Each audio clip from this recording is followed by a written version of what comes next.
Chef Hugo Ortega began his journey as a goat herder in Mexico, only to end up winning a Southwest Best Chef James Beard Award.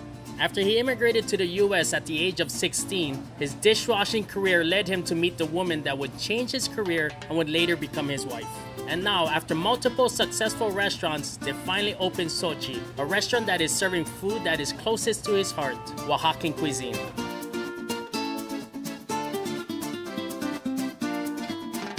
So we actually bring the ingredients from Oaxaca to make possible to cook this incredible Oaxacan cuisine and to be able to put something on the table that I truly love.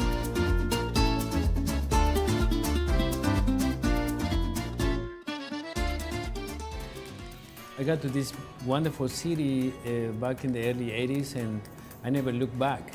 We arranged how much we need to pay, we call him the coyote. So that's the person that brings you over here. Oh, okay. My first job, it was a janitor in a restaurant. I cleaned the kitchen and I start at 10 p.m. at night and I finish by 7 in the morning. The turning point of my life, that was the summer of '87. Then I got to Backstreet Cafe.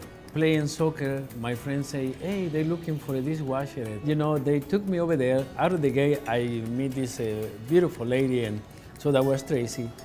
She put me to work immediately. And that was the turning point of my life.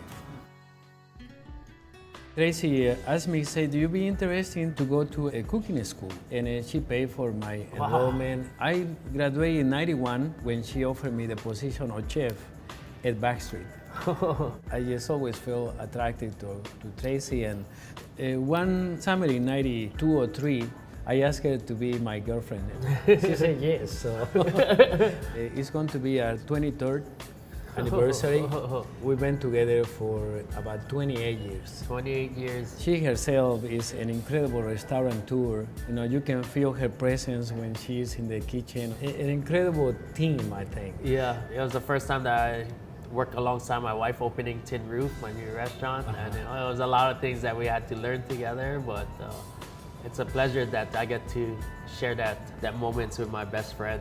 I see the way that you talk about Tracy. You know, she's been like an angel and inspiration to me. Like, you know, pick up this homeless guy and give him the opportunity. It's just very rare that happened to an individual like myself, and I end up on the other side of the table.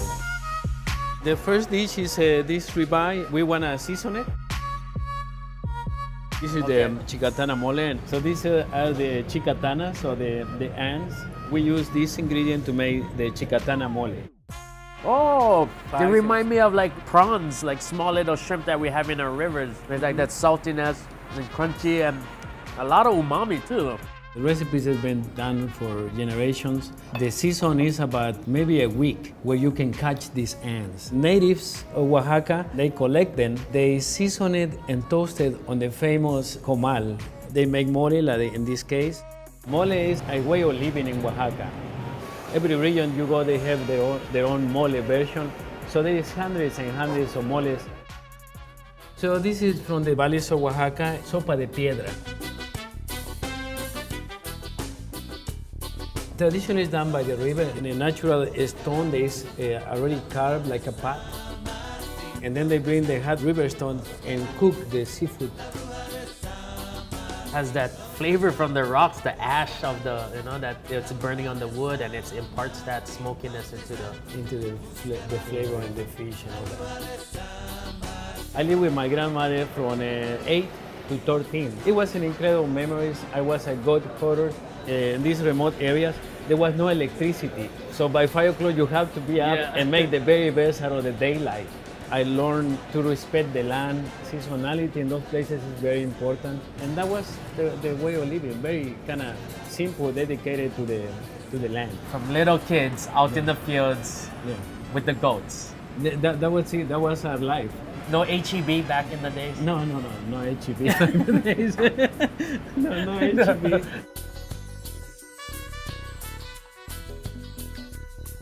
These refried beans, they have that poleo herb. They're going to have that kind of minty flavor on it.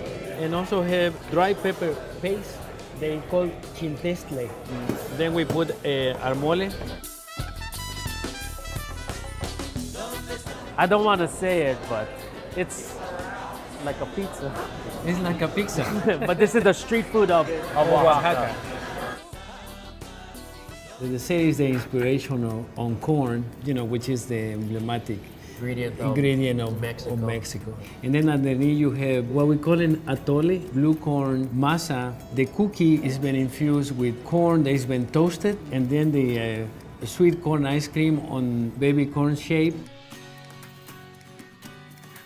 One of the most iconic ingredients that Mexico offered to the world was cacao. Once we toasted, we have a stone grounder where we ground our cocoa beans and made chocolate.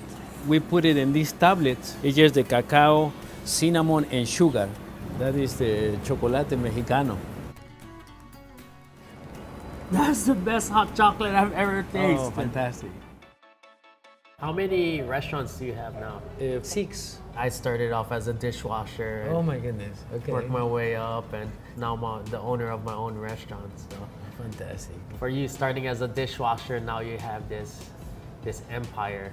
But the most important, Sheldon, is if everybody march together, we can accomplish an incredible things. It's not a one-man effort. I believe on bringing everybody together and tell them what we want to do and why we want to do and why it's important to do, and hopefully that will be, good enough for them to continue to believe on what we do. Every single corner in the kitchen, the different ingredients that were so inspiring has opened up my eyes to Oaxacan cuisine. You get to go back to very specific of where you grew up. It's beautiful what you're doing here, Chef.